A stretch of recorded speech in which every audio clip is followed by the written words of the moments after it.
छत्तीसगढ़ कांग्रेस प्रदेश प्रभारी सचिन पायलट 2 दिवसीय छत्तीसगढ़ प्रवास पर है। एयरपोर्ट पर कार्यकर्ताओं ने उनका भव्य स्वागत किया। मीडिया से चर्चा के दौरान उन्होंने कहा कि केंद्र सरकार कांग्रेस के खाते सील कर रही है। कांग्रेस को चुनाव में रोकने की कोशिश की जा रही है। आयकर का नोटिस देना प्रतिशोध की भावना से कार्रवाई कर रही है। लोकतंत्र को कमजोर किया जा रहा है। प्रमुख विपक्षी दल पर अंकुश लगाया जा रहा है। निर्वाचन आयोग को इस पर तत्काल संज्ञान लेने की जरूरत है। प्रत्याशियों को लेकर उन्होंने कहा कि छत्तीसगढ़ में शेष सीटों पर जल्द ही प्रत्याशियों के नाम घोषित किए जाएंगे। जो प्रत्याशी घोषित है उनका जबरदस्त प्रचार चल रहा है। छत्तीसगढ़ में इस बार पहले से कहीं ज्यादा बेहतर परिणाम आएगा। वहीं सचिन पायलट ने आगे क्या कुछ कहा, आइए आपको दिखाते हैं।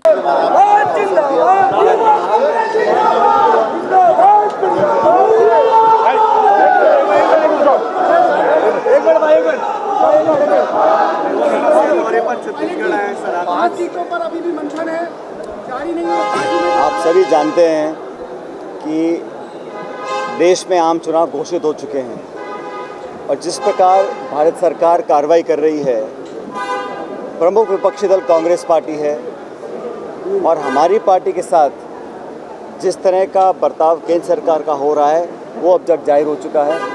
कांग्रेस पार्टी के खातों को सील कर देना, भारी मात्रा में पैसों को जब्त कर लेना, 32 साल पुराने आयकर प्रकरण का कोई केस थमा देना, बहानेबाजी कर आर्थिक रूप से कांग्रेस पार्टी को एक लेवल प्लेइंग फील्ड ना देना, मैं समझता हूँ ये शुद्ध रूप से आचार संहिता का, नैतिकता का, संविधान का उल्लंघन है।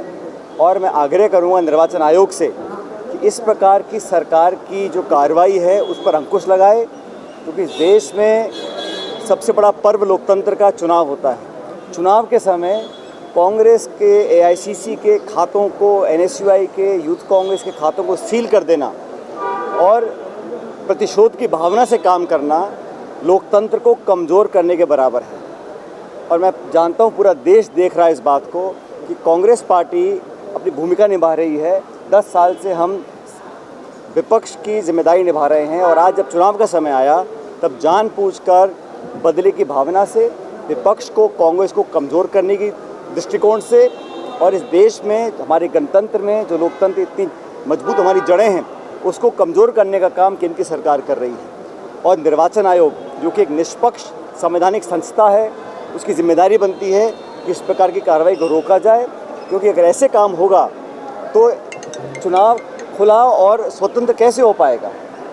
अगर प्रमुख विपक्षी दल को इस प्रकार से अंकुश लगाया जाएगा और जानबूझ के उनके खातों, हमारे खातों को बंद कर कोई इनकम टैक्स का नोटिस 1994 के को प्रकरण का बता रहे हैं जो दिया गया है, उसके चलते हमारी पार्टी के खातों को सील करना और सैकड़ों करोड़ रुपए जो जनता से हम लोगों ने फंड इकट्ठा किया है चुनाव लड़ने के लिए, उसको बंद कर देना, इसमें बहुत, मैं समझता हूँ, घमंड और आक्रमण वाली राजनीति का परिचय केंद्र की सरकार दे रही है। निर्वाचन आयोग को तुरंत प्रभाव से इसका संज्ञान लेकर इस पर कार्रवाई करनी चाहिए।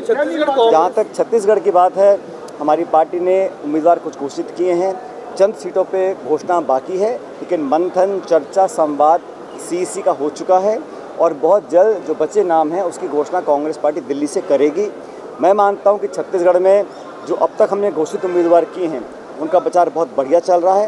इसमें नौजवान भी हैं, अनुभवी लोग भी चुनाव लड़ रहे हैं और मैं बड़ी विनम्रता से कहना चाहता हूं कि इस बार परिणाम अप्रत्याशित आएंगे। जितनी सफलता हम लोगों को पहले कभी छत्तीसगढ़ में नहीं मिली, उससे ज़्यादा हम लोगों को मिलेगी। 10 साल की सरकार की रिपोर्ट कार्ड पर चुनाव होना चाहिए। जो आज आंकड़े हमारे सामने आ रहे हैं देश में, महंगाई के, बेरोज़गारी के, भुखमरी के, और आज ही मैंने देखा जो खाई बन गई है अमीर गरीब की, वो अंग्रेज़ों के ज़माने से ज़्यादा हो गई है। तो जो अमीर थे उनको इस सरकार की नीतियों ने और अमीर कर दिया और जो मध्यम वर्ग गरीब थे उनको अपने हाल पे छोड़ दिया है। अब सरकार चुनाव से ठीक पहले कभी गैस के सिलेंडर पे कुछ पैसा कम कर रही है, पेट्रोल डीजल पे कम कर रही है। 9 साल तक गरीबों की जेब पर डाका डालने के बाद वोट लेने के समय आप इस प्रकार का अगर कार्य करते हैं तो जनता समझ रही है। मैं मानता हूँ ये चुनाव विपक्ष इंडिया अलायंस बहुत मजबूती से लड़ रहा है। आप जानते हैं मुंबई में कुछ दिन पहले हम सब लोग वहाँ पे थे, इंडिया अलायंस के तमाम नेता वहाँ मौजूद थे, तो विपक्ष मजबूती से चुनाव लड़ रहा है। लेकिन अगर इस प्रकार कांग्रेस को टारगेट किया जाएगा उससे कहीं ना कहीं लोकतंत्र कमजोर हो रहा है। एक के बाद एक 4 कार्यकर्ताओं ने शिकायत कर दी है, बात कर दी। जब चुनाव होता है तो टिकट मांगने वाले बहुत से उम्मीदवार होते हैं। कांग्रेस एक व्यक्ति को टिकट दे सकती है। स्वाभाविक रूप से टिकट नहीं मिलता, उसके मन में कुछ पीड़ा होती है, लेकिन अनुशासन के रहते हम सबसे बात भी कर रहे हैं, सबको साथ लेकर चलेंगे।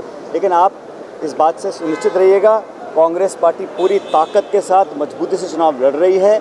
अगर कहीं किसी ने अगर बात बोली भी है, उसका मैं खुद संज्ञान लूँगा और कार्रवाई करूँगा। ऐसा है, कांग्रेस एक अनुशासित पार्टी है, कोई भी पार्टी का अनुशासन तोड़ेगा उसका संज्ञान लेकर उस पर कार्रवाई पार्टी करेगी। लेकिन प्रदेश की सरकार और केंद्र की सरकार नेताओं की छवि धूमिल करने के लिए चुनाव से पहले नाना प्रकार के आरोप लगाकर उनके चुनाव अभियान में बाधा क्रिएट करना चाहते हैं। और कांग्रेस के सरकार के समय जो हमने अच्छे काम किए थे उस पर पूरा पानी फेर दिया गया है। और जो वादे छत्तीसगढ़ के मैनिफेस्टो में भाजपा ने किए थे उनमें से कितने पूरे करें आप बताइएगा। आज नियंत्रण रायपुर में नहीं है, यहाँ की सरकार दिल्ली से चल रही है और यहाँ के मंत्री मुख्यमंत्री के हाथ में कोई पॉलिटिकल पावर नहीं है, मैं मानता हूँ। इसलिए चुनाव तो राष्ट्र का चुनाव है और कांग्रेस पार्टी मजबूती से चुनाव लड़ रही है। मैं फिर कहना चाहता हूँ, आज तक जो परिणाम नहीं आए छत्तीसगढ़ में कांग्रेस के, उससे बेहतर परिणाम हमारे आने वाले हैं।